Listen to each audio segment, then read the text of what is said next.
చేయండి ఒక్కసారి బాలినేనికి call try చేసే ప్రయత్నం చేద్దాం. ఒకసారి ఆయన కాల్ కనుక పిక్ చేస్తే మాట్లాడే ప్రయత్నం చేద్దాం. బాలినేని శ్రీనివాస్కి ఒకసారి కాల్ చేస్తున్నాను, ఒకసారి ఆయనతో మాట్లాడే ప్రయత్నం చేద్దాం. ఆయన కనుక కాల్ లిఫ్ట్ చేస్తే, కాల్ పిక్ చేస్తే కనుక ఆయనతో మాట్లాడే ప్రయత్నం చేద్దాం. ఎస్, బాలినేని శ్రీనివాస్ రెడ్డి కాల్ చేస్తున్నాను, ఒకసారి ఆయన కాల్ పిక్ చేస్తే కనుక ఆయనతో మాట్లాడే ప్రయత్నం చేద్దాం.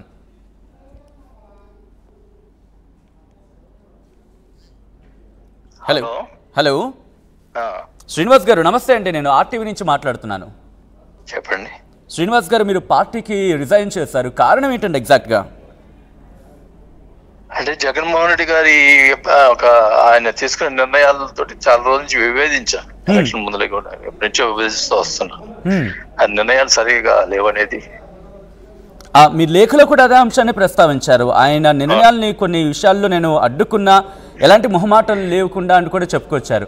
అంటే ఏ నిర్ణయాలు? ఎందుకంటే కొన్ని రోజులుగా మీరు చర్చించుంటారు, అంటే ఏమైనా పర్టికులర్గా చెప్పగలరా కొన్ని ఈ అంశాలకు సంబంధించని? అంటే పర్టికులర్ అంటే ఇప్పుడు ఈ లిక్కర్ విషయం కానీ, శాండ్ కానీ,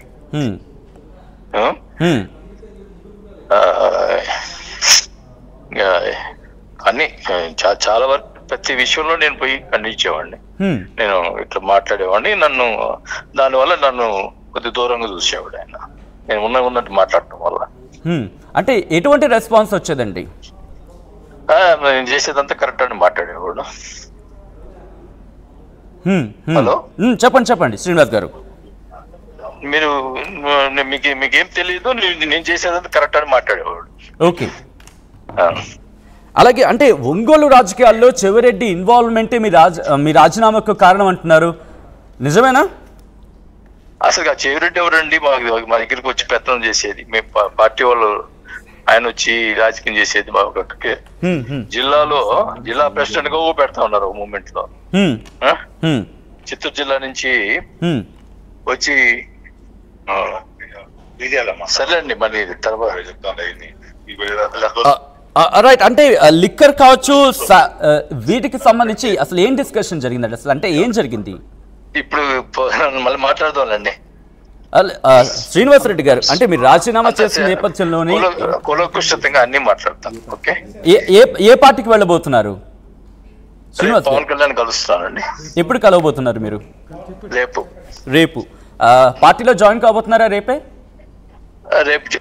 అనండి, కలిసిన తర్వాత డేట్ చెప్తాను. రైట్. పవన్ కళ్యాణ్తో మాట్లాడారా మీరు? రేపు మాట్లాడతానండి. అసలు ఎందుకు మీరు పార్టీ కంప్లీట్ గా మారాల్సిన పరిస్థితి వచ్చింది? చెప్పేదండి, రేపు మాట్లాడతాను మొత్తం. లైక్ లిక్కర్ లో కావచ్చు, శాండ్ లో కావచ్చు, ఏం జరిగింది శ్రీనివాస్ గారు? కరెక్ట్ గా అంటే ఒక పాయింట్ చెప్పగలరా? హలో, అంటే శ్రీనివాస్ రెడ్డి గారు కాల్ డిస్కనెక్ట్ చేశారు. సో మొత్తంగా అయితే మాత్రం ఆయన రేపు ఇటు జనసేనలో చేరబోతున్నాడు అని చెప్పుకొచ్చారు. బ్రేకింగ్ న్యూస్ చూస్తున్నారు. కొద్దిసేపటి క్రితం ఆర్టీవీ ఎక్స్క్లూజివ్ గా మాట్లాడింది మాజీ మంత్రి బాలినేని శ్రీనివాస్ రెడ్డితో. ఆయన రేపు జనసేనలో చేరబోతున్నట్టు కన్ఫర్మ్ చేశారు. ఆర్టీవీ ఎక్స్క్లూజివ్ గా ఫోన్ లైన్ లో ఆయనతో మాట్లాడే ప్రయత్నం చేసింది మాజీ మంత్రి బాలినేని శ్రీనివాస్ రెడ్డి. ఆయన రేపు జనసేనలో చేరబోతున్నారు. ఇదే అంశానికి సంబంధించి కొద్దిసేపటి క్రితం ఆర్టీవీ ఎక్స్క్లూజివ్ గా ఆయన మాట్లాడింది. ఆయన ఎందుకు పార్టీ మారుతున్నారు, ఎందుకు మారాల్సి వచ్చింది అనే అంశాన్ని కూడా ప్రస్తావించింది. దాంతోపాటు చెవిరెడ్డికి సంబంధించి కూడా అంశాన్ని కూడా ప్రస్తావించినప్పుడు ఆయన ఎవరంటూ కూడా ఆయన మాట్లాడిన సందర్భాలు చూశారు. ఇన్ఫాక్ట్ అదే అంశం, అసలు ఆ పాయింట్ కనుక సంబంధించి